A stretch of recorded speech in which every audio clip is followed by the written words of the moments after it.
گوێگران و بیسەرانی ڕادیۆ دەنگی گەل لە شوێنی گوێبیستیەمان سڵاوتان لێبێ. من محەممەد بابانم، ئامادەکار و پێشکەشکاری بەرنامەی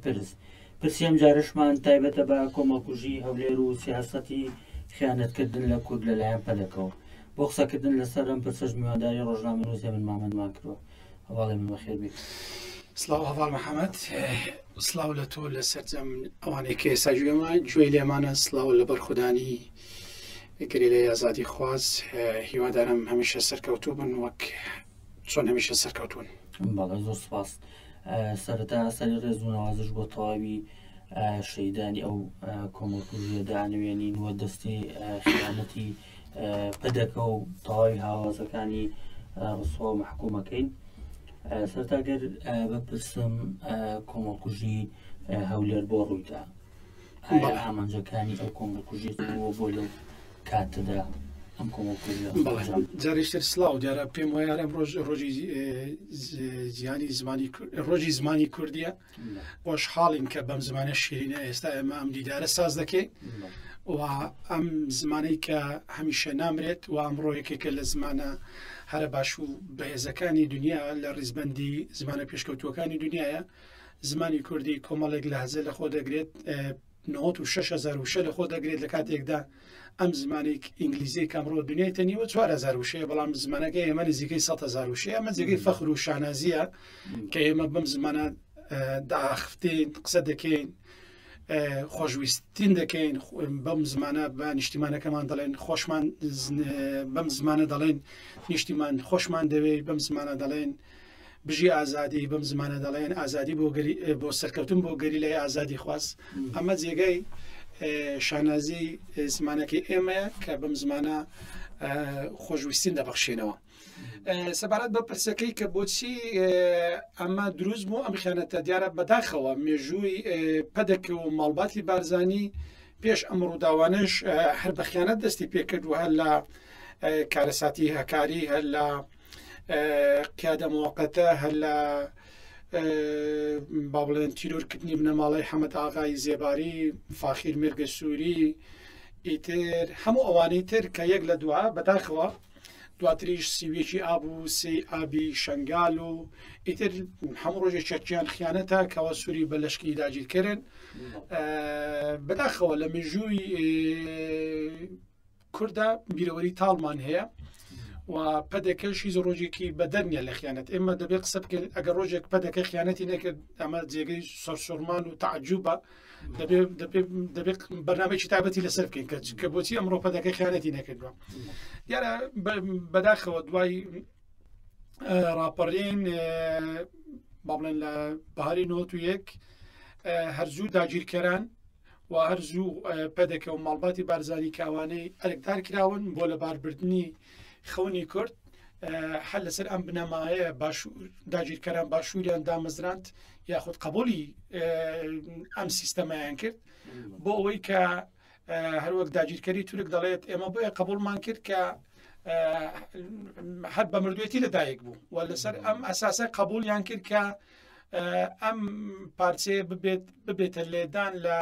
لە پارچەکانی تر. بۆیە هەرزوو کەوتنە شەڕی براکوژی لەگەڵ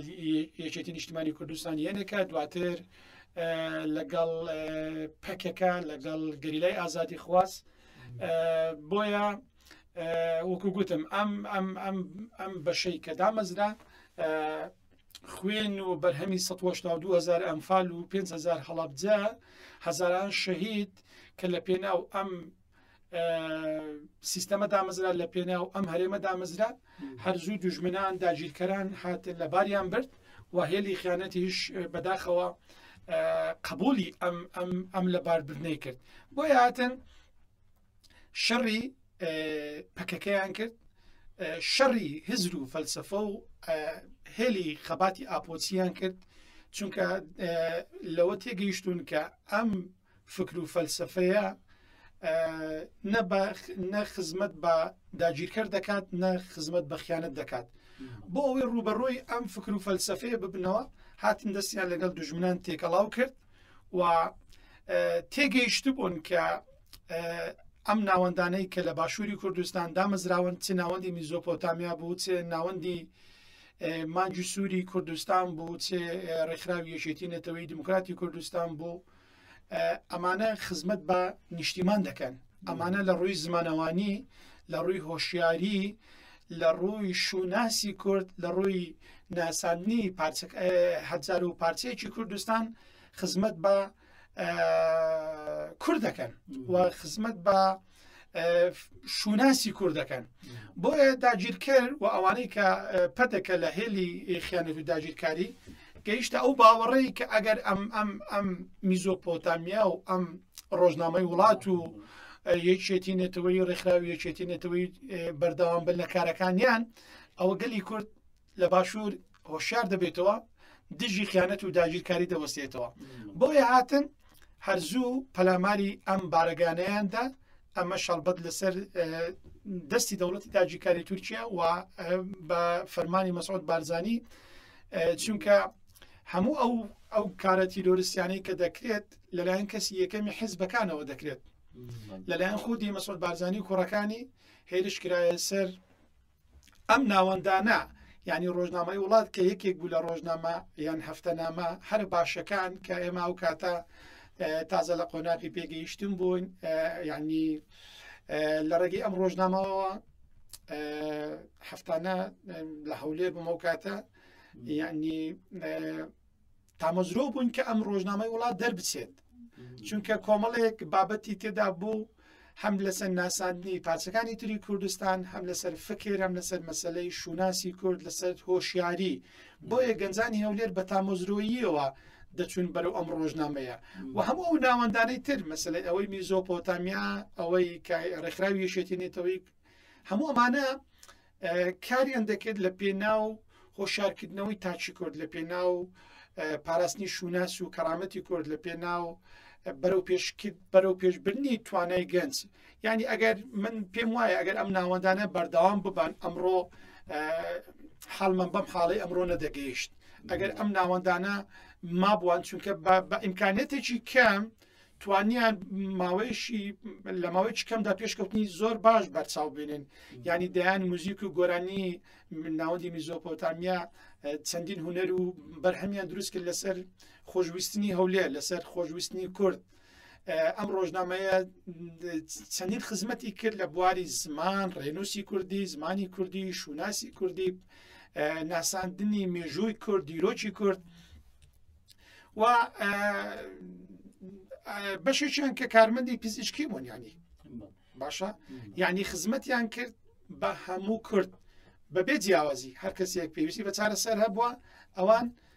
چارەسەریان دەکرد کەواتە ئەمە جگەل لە ڕۆی فکری و لە ڕووی فکر و تێڕامانەوە کە فکر و ڕێمانی ڕێبەر ئۆجەلان کە خزمەت بە هەموو مرۆڤایەتی دەکات ئەوان لە ڕێگەی میدیا و هونەرەکە ئەم پەیامانیان دەگەیان بۆیە پەدەکە و دەوڵەتی داگیرکاری تورکیا باش لەوە تێگەیشتن کە ئەم سیستەمە گەشە دەکات ڕۆژ بە ڕۆژ پەرە دەسێنێت بۆی هاتن هێرشیان کرد و بەڕاستی کە ئەوەی کرا بەرامبەر ناوەندی میزۆپۆتامیا بەرامبەر بە ڕۆژنامەی وڵات بە پێی پێوەرە نێودوڵەتیەکان جینۆساید بوو و دەبێت پەدەکە ڕۆژێک لە ڕۆژان لەسەر ئەم جینۆسایدە بە سزای خۆی بگات چونکە بەداخەوە کۆمەڵکوژی بوو کە زیاتر لە نزیکەی 86 ڕۆژنامەوان و کارمەند و خەڵکی هونەری و خەڵکی سڤیل و چالاگوانی سیاسی و بەشیشیان گەریلای بریندار بوون چارەسەریان وەردەکردنەوە بەڵێ بێچەک بوون ینی بێ دیفاع بوون تاکە دیفاعی ئەوان قەڵەمەکەیان بوو هونەرەکەیان بوو هزرەکەیان بوو فەلسەفەکەیان بوو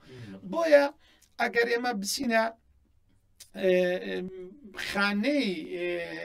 شار یان با بڵێن یاسەکانی جەنگ ئەمە بە هەموو پێوەرێک جینۆساییدا و کۆمەڵکوژیە و تاوانی جەنگە چونکە لە جەنگدا نابێت تۆ هێرش بکەیتە سەر ناوەندی نەخۆشخانە لە جەنگدا نابێت تۆ ناوەند هێرش بکەیتە سەر دەستگایەکی میدیایی لە جەنگدا تۆ نابێت هێرش بکەیتە ناوەندێکی هونەری یان هێرش بکەیتە سەر نەخۆشخانەیە کە کۆمەڵێک دیل و برینداری تێدایە بۆیە بە هەموو پێوەرێک ئەوەی پەدەکە و دەوڵەتی داگیرکاری تورکیا کردیان بەرامبەر بە میزۆپۆتامیا بەرامبەر بە ناوەندی ڕۆژنامەی وڵات بەرامبەر بە خاتی سووری کوردستان هەموو ئەوانە تاوانی جەنگن و دەبێت ڕۆژێک لە ڕۆژان پەدەکە و دەوڵەتی داگیرکاری تورکیا لەسەر ئەمە دادگایی بکرێن. بەڵێگەر بگەڕینەوە بۆ سەروبەندی ئەنجامدانی ئەم کۆمەڵکوژیە بە چەند ڕۆژێک بەردەوە باز بکەین. ئێمە دەزانین هەموو کۆمەلگایەک شکست ڕوبەڕوویە بێتەوە کۆمەڵەیە بەرز و نشێو هەیە. ئەو دەمە دەمی دوایی شەڕی ناوخۆ و خیانەتی سیوێکی ئاب بوو لە کاتێکا بوو کە دروستکایەکی وانەما بوو بۆ هاوڵاتیان کە ئەو قۆناغە تێپەڕێن. بەڵام کاتێک پارتی کرێکارانی کوردستان ئەکەونە ڕێکەوتن لەگەڵ پەدەکەیە کە چۆن دۆخەکە بگۆڕنەوە هەنگاو بن بە ئاراستەی هەستانەوە، ئێمە دەزانین لەو کاتەدا پەدەکە جارێکی تر خیانەت دەکات. ینی لەلایەنە کۆمەڵایەتێکەشەوە هەر بە تەنها ئەم کۆمەڵکوژیە ڕاستاگەت بەرامبەر بەو ناوەند و دەستگایانە بێکە سەربەرپەکە کە بوون یاخود ڕۆژنامە نووس و خاوەن فکری ڕێبەراپۆ لەو ناوەندەدا بوون. بەڵام خۆ دەبوو قۆناغێک هەنگاوێک بنێدا بۆەوەی کە ئەو دۆخە چەق بەستوێت تێپەڕێن کەواتە پێدوانی ئەم کۆمەڵکوژیە دژی تەواوی ئەو قۆناغش بوو کە ئەبوو لە دوای سیوێکی ئابوو لە دوای شەڕی ناوخۆوە ئاهێک بە ڕۆحی گەلاباتاتوکە هەڤاڵ جەمیل بایەک دەڵێ ئێمە تووشی سەرسوڕمان هاتی لە بەرەوەی ئێمە لەگەڵ پەدەکە ڕێکەوتو بووین کە بەرەو قۆناغی ئاشتی بڕۆین و دەڵێت چەند ڕۆژێک پێشتر دانووسان هەبوو کە قۆناغەکە بەرەو ئارامی و بەرەو ئاشتەوایی بڕات. دوایی هەڤاڵانمان هاتن گوتیان دانەوێت گردی بەهاران بگرن گەر هەڵە نەبم. دەڵێ پێم سیر بوو ینی بۆیە ینی ئەوەی کە پەدەکە کردی هەم شکاندنی یاسای جەنگ بوو هەم نائەخلاقی بوو. چونکە من کە پەیمان بە تۆ دەدەم ئێمە ڕێکەوتوین باشە، بەڵام تۆ ئەم ڕۆیێوار هێرش بکەیتە سەر من ئەمە نابەرپرسیارەتیە نائەخلاقیە، چونکە ئێمە ڕێکەوتوین کە ڕێکەوتن لەسەر چەند مەمایەک دەکرێت لەسەر بنەمایەکی ئەخلاقی دەکرێت. بۆیە ئەوەی پەدەکە کردی هەم شکاندنی یاساکانی جەنگ بوو هەم لادابوو لە ئەخلاقیاتی جەنگ و هەمیشە پارتی کرێکارانی کوردستان پەکەکە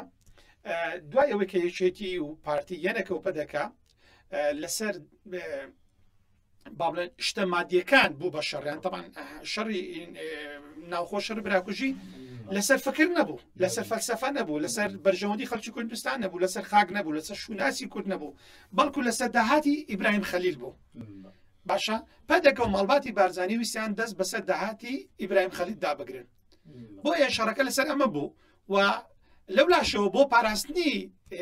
سەرمایە و دەستکەوتەکانیان چوونە پاڵ دەوڵەتی داگیرکاری تورکیا. ئەجینە پەکەکە هەموو کات یعنی پەکەکە کاتێک ئەم قاوارەیە دروست بوو لە باشووری کوردستان پەکەکە بە خۆشحاڵیەوە پێشوازی لێکرد و پێی وابوو کە ئەمە دەبێتە سەکۆیەک دەبێتە ناوەندێک بۆ خزمەتکردن بە پارچەکانی تر. بەڵام بەداخەوە هەرزوو دەوڵەتی داگیرکاری تورکیا لە ڕێگەی دەستی خیانەتەوە دەستی خستە ئەم پارچەیە و نەوەکو ئەم پارچی هەر خزمەتی پارچەکانی تری کوردستان نەکرد، بەڵکو بەداخەوە بوو بە سکۆیەک بۆ لێدان لە پارچەکانی تری کوردستان. یعنی ئەگەر ئێمە تەماشا بکەین لەسەر دەمی بەعز هەرگیز دەوڵەتی داگیرکاری تورکیا نەیتوانی بێتە ناو خاچی عێراق، بەڵام لە سایی پارتی و بارزانی دەوڵەتی داگیرکاری تورکیا توانی بە 30 کیلۆمەتر بە 40 کیلۆمتر بە قوڵایی 40 کیلۆمەتر بێتە ناو خاچی کوردستان. کەواتە ئەم پارچەیە لە سایی پارتی بارزانی بووە لێدان لە ناوەندەکانی تر بوو بە لێدان لە گەریلای ئازادی خواست و ئەوەی کە کرا بە تەنیا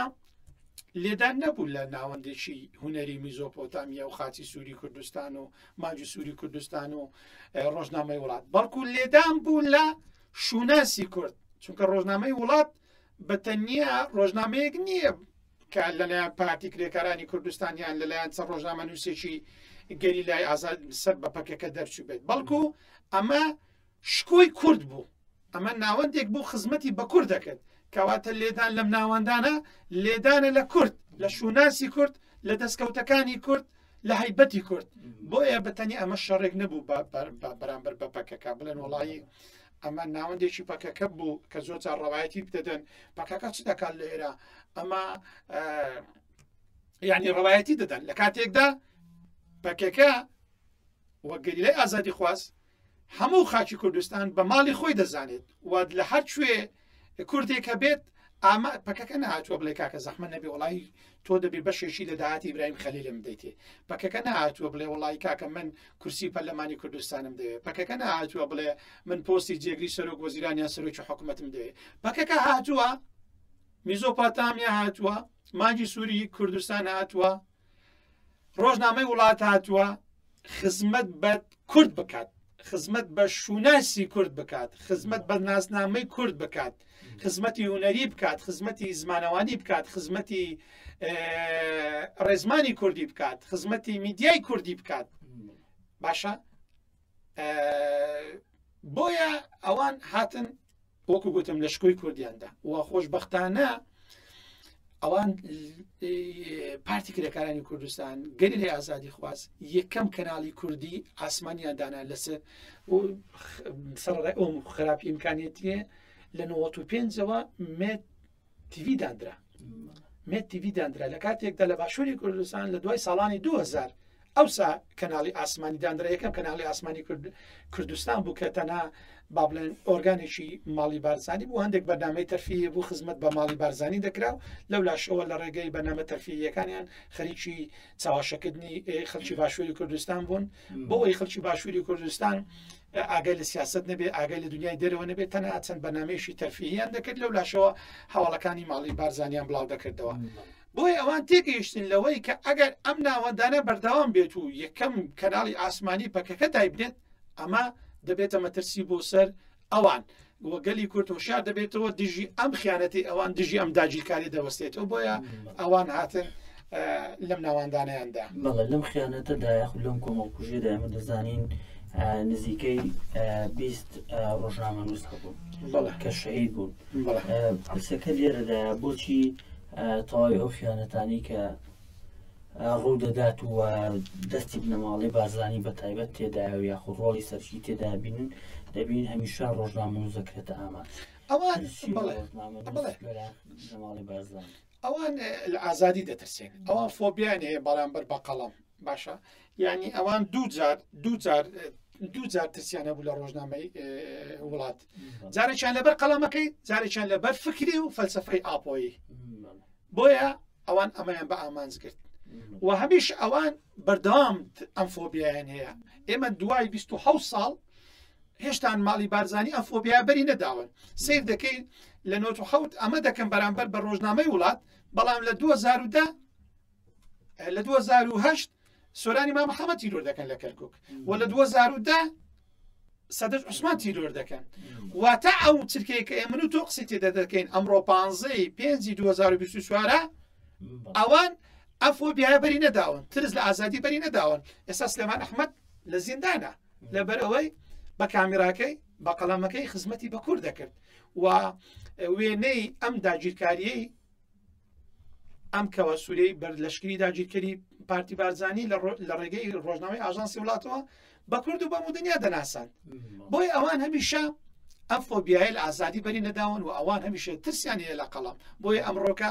ئەم چرکەی کە من و تۆ قسەی تێدا دەکەین کە 15/5/2024 سێ ڕۆژنامە نووس لە باشووری کوردستان لە زیندانی پەدەکەی ئەوانش قارەمان شوکری شێروانی و سلێمان ئەحمەدە کە ئەمڕۆ 200 ڕۆژە بێسەر شوێنە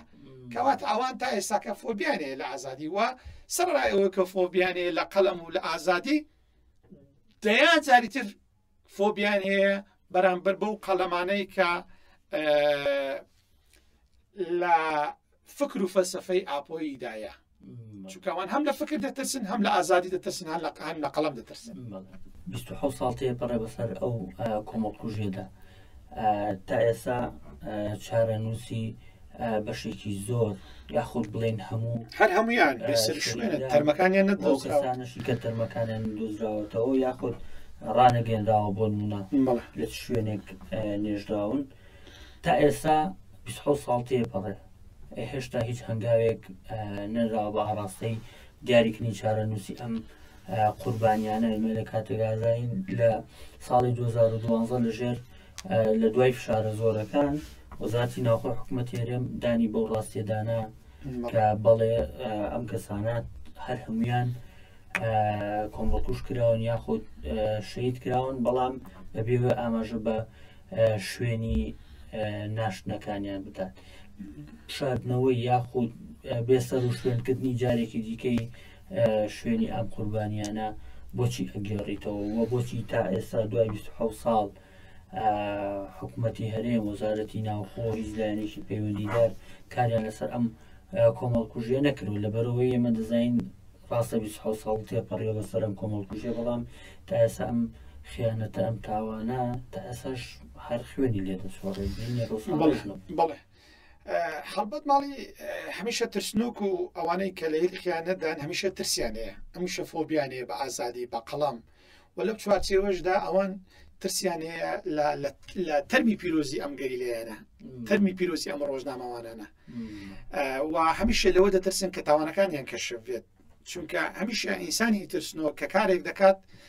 هەوڵی ئەوەی دایە کە بیشارێتەوە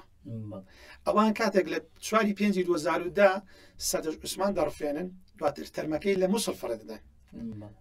بۆ ئەوەی کە لە خاچی کوردستان لە دەروی خاچی کوردستان فڕێدەن بۆ ئەوەی لە خاچی کوردستان ترسیانێ لە تەرمەکەی پێیان وایە تەرمەکە زیندوو دەبێتەوە و ئەوان ترسیانێ لە تەرمەکە و ترسیانێ لەوەی کە ئاشکرا بن باشە کە دوزار ئاشکرا بوون کە ئەوانێ هەڵبەت بۆ تەرمی ئەم 86 گەریلا و ڕۆژنامەوان و خەڵکی سیڤیلە نەدراوە بە کەس و کار هەم بۆ شاردنەوەی تاوانەکەیان هەم بۆ ترسی ئەویان هەیە چونکە گەریلای ئازادی خواست هەموو کوردێکی بەنامۆز هەموو کوردێکی شۆڕەجێر ئەگەر ببێ بە قاقنەقزیش ئەگەر ببێ بە قاقنەچیش دوزار با بڵێن زیندوو دەبێتەوە ڕێبەر وەجەلان دەڵێ ئێمە لە مردنیشدا سەر دەکەوێن ئێمە لە مردنیشدا ژیان دروست دەکەینەوە ئەوان لەم دیرانە دەترسن ئەوان لەم فکرە دەترسن ئەوان باش تێدەگەن کە ڕێبەر ئۆجەلان دەڵێ چی بۆیە ئەوان لە تەرمی پیرۆزی گەریلەی ئازادی خواست دەترسن لەوەی ئەم قەقڕناسانە جارێشتر ببن ڕۆحیان لەبەر دروست بێتەوە کە هەڵبەت وایە پەدەکە باش تێگەیشتووە باش تێگەیشتووە کە ئێمە لە مردن ژیان دروست دەکەینەوە ئێمە لە مردنیشدا سەر دەکەوین بۆیە ئەوان ترسیانەیە لەمە و لایەکی تر ئەمە ئەو پەڕی بێ ئەخلاقی و بەدەڕەوشتیە چونکە سەدام حوسێن بەمە دیکتاتۆری خۆی باشە بەمە فاشیزمەی خۆی کاتێک پێشمەرگەیەکی شەهید دەکرد تەرمەکەی دەداوە بە کەس و کاری دەیگوت پرسەی بۆ دامنێن کاتێک پێشمەرگەیەکی لە سێدارە دەدات دەیگوت ئەمە تەرمەکەتان بەڵام پرسەی بۆ دامنێن بەڵام پەدەکە هەموو سنوورێکی بێڕۆشتی هەموو سنوورێکی جەنگ یاسای جەنگ هەموو باهەکانی ئینسانی تێپەڕاندووە بۆیە ئامادە نێت تەرمی پیرۆزی ئەمانە ڕادستی کەسوکاریان بکاتەوە و ئێمە بینیوان لە ماوەی چەند هەڵە نەبم 1-2 ساڵی ڕابردوو دیسان 2022 5 گەریلا و هەڵە نەبم لە خەلیفان شەهید بوون تاوکو ئێستاکە تەرمەکانیان ئامادە نیە تەرمەکانیان ڕادستی کەسوکاری بکرێتەوە کە تەرمەکان لەلای ئەوانە هەمومان دەزانین باشە کەواتە ئەمە ترسە و شکاندی یاساکانی جەنگە و ئەو پڕی بێڕەوشتیە و ئەو پڕی شکاندنی بەهاکانەوە بەهاکانی مرۆڤایەتە باز لەوە دەکرا کە لە گۆڕستانی مەعمەڵقیڕیان لە شەقامی هەولێر مەخمورە چونکە منیش کە سوکارم لەم گۆڕستانە هەیە باز لەوە دەکرێت کە بەشێکیان لەوێ جینۆساید کرابن بە کۆمەڵ نێژرابن بەڵام بەم دوایە شوێنەکانیان هەندێک تێک داوامانە بەڵام لە هەموو حاڵەتێکدا ئەمە وەکو گوتم فۆبیا بوونە ینی بێڕەوشتیە و تشکانی هەموو یاسایەکە جینە باشە ئەوان لە 1970 ئەوەی ڕۆی بەڵام ئەم 5 گەریلایەکە لە 2022 لە دیسان لە ئەنجامی خیانەتی پەدەکە شەهید بوون بۆ تەرمەکانیان نادەنا دوای 27 ساڵی مەدەزانین تا ئێساش ڕۆژنامەنووس هاوڵاتی مەدەنی وڵات پارێز هەر لەلایەن پەدەکەەوە بەفیتی هەم دەوڵەتی دایکەری تورک و هەم ئەو سیاسەتەی کە چەندین ساڵە بەدەکەەوە ڕێبات هەراسان دەکرێن تیرۆر دەکرێن پێ دوایە ئەم بەردەوامیدانە بۆ پێ دوانە هەدەقەی پەدەکە بۆی ڕێبکەوێت کۆمەڵکوژی و دایان کۆمەڵکوژی هاوشێوەوەی کۆمەڵکوژی هەول لە دووبارە بکاتەوە. وڵا ئەگەر بۆیان ڕێ بکەوێ ئێستاکە لێ ناگرێ من تۆم بەرنامە بکەین بە دڕۆنی خیانەت لێمان دەدەن باشە و ئەوان وەکو گوتم هەمیشە فۆبیایان نییە ئەوەی ئەمڕۆکە کە مەسەلەن ڕێگای یاسایی دەگرنە بەر بە ناوی دادگا شێوان شێوانی و هێمن مامەند و گەودار زێباری و سلێمان ئەحمەد دەستگیر دەکەن هەڵبەت ئەوەیە کە ئەمڕۆ بارودۆخەکە گۆڕاوە ئەمڕۆ سەردەمی ئەولەمەیە ئەمڕۆ گەلی کورد زیاترەوە شیار بۆتەوە ئەمڕۆ خەباتی ئاپۆچی و فەلسەفە و تێز و ڕامانی ئاپۆی ئەمڕۆ ژیاتر تەشەنەی سندووە ئەجینا ئەوان ئەگەر لە تەشەنە سندنی فکر و فەلسەفەی ڕێبەر ئەوە جەلان نەترسێن سلێمان ئەحمەد دەستگیر ناکەن ناڵێن لای ئێمە دوای حەوت ڕۆژ ئاسایشی دۆهۆک لە ژێر فشاردا بەیان نامەی دەرکردگوتی لای ئێمەیە ئەگەر ئەو سەردەمە بۆیان بلوا بە ئەگەر بۆیان بلوا بە تیرۆریان دەکرد و وەکو ئەوەی کە ڕۆژنامەی وڵاتیان تیرۆر کرد و شەیدیان کردن من ئەمە ڕووداوێکت بۆ بژێڕمەوە من لە دوای شێدکردنی سەدەر عوسمان ناوی منی شات بوو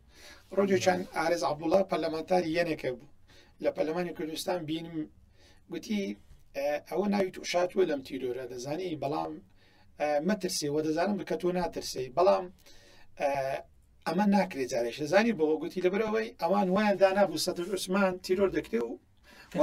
وەکو هەموو تیرۆرەکانی تر کەشف نابێ و دەڕواز تەمان سەرەتا هەندێک تۆمەتیان دروست کرد ئەمە حەزی بە کچێک بۆ لە زانکۆی و کوڕە مەسئولێکیش حەزی بەم کچە بۆ ئەو حاڵەتەکان ویسیان بکەن بە کۆمەڵایەتی بەڵام دوای ئەوە کە ئەمەیە بۆ نەچوە سەر بۆیان نەلووە ئیتر شکستیان هێنا جا من قسەکەی ئارێز عەبدوڵڵا تاواکەم گوتی دوای ئەوەی سەدەشتیان بۆ نەچوە سەر و ئامادەن ئێستا بە ملیارها دۆلار سەری سەردەش لە جەستەی بخەنەوە سەدەش زیندوو بکەنەوە بۆیە جارێشتر ئەمە ناکەن باشە یعنی سەرنەگرتنی پلانە گلاوەکانیان ئەمڕۆکە پەنە دەبەنە بەردادگا ئەجینە ئەوان بەرداوام بوون لە تیرۆر بەڵام کاتێک سەدەر عوسمان تیرۆر دەکرێت و 50,000 لاپەڕی بە عەرەبی و انگلیزی لە سەردەنووسێ کاتێک گەلی کورد هۆشیار دەبێتەوە کاتێک هێلی ئاپۆچەیی و فکر و فەلسەفە و تێڕامانی ئاپۆیی تەشەنە دەسەنێت ئەوان سڵ دەکەنەوە لەوەی کە ئەگەر بێت و سلێمان ئەحمەد تیرۆر بکەن لێیان قبول ناکرێت ئاپۆچیەکان لێیان قبول ناکەن خەڵکی کوردستان لێیان قبول ناکات بۆیە ئەمەیان بۆ ناچێتە سەر بەڵام بەردەوامن لە دژایەتی قەلەمی ئازاد لە کامیرای ئازاد لە ڕۆژنامەنووسی ئازاد لە فکر و فەلسەفەی ئازاد بەڵام بە دیوێشی تر ئەوەی ئەمڕۆکە بەرام باس سلێمان ئەحمەد دەکرێت تیرۆری هەمان تیرۆری ڕۆژنامەی وڵاتە کە 27 ساڵ لەمەوبەر کراوە بەڵام ئەمڕۆ بە شێوازێکی تر پێ دوایە بەم کۆمەڵکوژیە توانڕا دەنگی میدیای ئازاد کە بکرێ و یاخود ئایا پێویستە لە دوای ئەم جۆرە خیانەتانەوە بیرهێنانەوە ئەم جۆرە خیانەتانە میدیای ئازاد چۆن پەرەبەکارەکانی بدات و چۆن میدیاکانی دەرەوەش چاو لە میدیای ئازاد بکەن کە ڕاستە کۆمەڵکوژێکی وای بەسەردا دێت بەڵام هەزاران سەدان و هەزارانی دیکە ئەوان چەند ڕۆژنامەوانێکی هەواڵ و هاوکاری ئەمە لە ڕۆژنامەی وڵات شەید کرد بەڵام ئەمڕۆ هەزارەهان ڕۆژنامەوانی ئازاد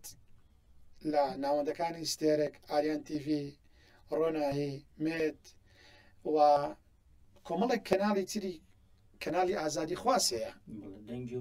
دەنجی وڵات ئەم ڕادیۆیی کە ئێمە ئێستا قسەی تێدا دەکەین دەنجی گەل باشە کۆمەڵێک میدیای تر خۆشبەختانەیە ئەوان سەردەشتێکیان تیرۆر کرد هەزاران سەردەشتی ترەیە ئەوان چەند ڕۆژنامەنەوانێکی ڕۆژنامەی وڵات شەهید دەکەن ئەمڕۆ چەندی کەناڵی ئاسمانیمان هەیە بۆیە هەرگیز بەری خۆر بە بێژنگ ناگیرێت و خۆری ئازادی بە خیانەت ناگیرێت و هەمیشە داگیرکاران و خائینان سەرشۆڕیان بۆ دەمێنێتەوە دەنجی ئازادی ڕۆژ بە ڕۆژ گەورەتر دەبێ و سەدای زیاتر دەداتەوە بێت دوایین پەیامت وەرگرم پێویستە چۆن کار بکرێت بۆ دیاریکردنی چارەنووسی ئەم قوربانیانەوە چۆن بۆ نەخیا و خیانەتی پەدەکەکرێتی کەیسەکەیان لەسەر قوڵ بکرێتەوە ڕۆژنامە نووسانیش تا چەند گرنگە کار لەسەر ئەم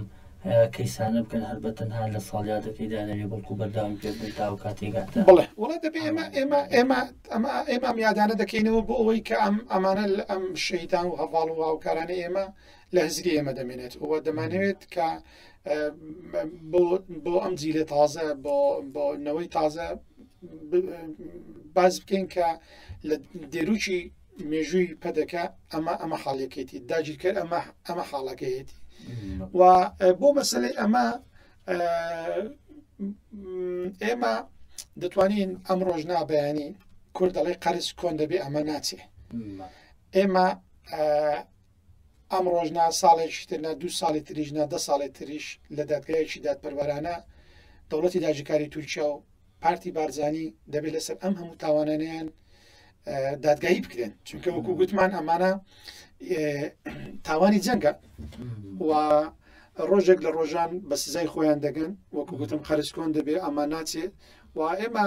هەوڵ دەدەین لە سیستەمی سەرمایهداری هەروە نامێنێتەوە ڕۆژێک دادێت سیستەمێکی دادپەروەر کاوەی کە هێلی ئاپۆدی ئەمڕۆ خەباتی بۆ دەکات ئەم سیستەمە دێتەکایەوە و لە ڕێگەی دادگایەکی عادیلانە دادگای هەموو ئەم تاوانبارانە دەکەین و بە سزای خۆیان دەگەن و دەتوانین ئێمە لە ئایندەدا لە دادگای عراقی و هەوڵێکەیە بەڕاستی بۆ ئەوەی هەموو ئەم تاوانانە چ بکرێت بە کتێب لە دوو توێ کتێبێکدا کۆ بکرێتەوە و چ لە وێبسایتێکدا بە چەندین زمانی تر بڵاو بکرێتەوە و دەکرێت لە ئایندەدا وەکو باسم کرد لە دادگایەکی عادیلانە هەموو ئەمانە بە ئەرشیف بکرێت و سزا تاوانباران بە سزای خۆیان بگەن قەرز کۆن دەبێ بەڵام ناچێت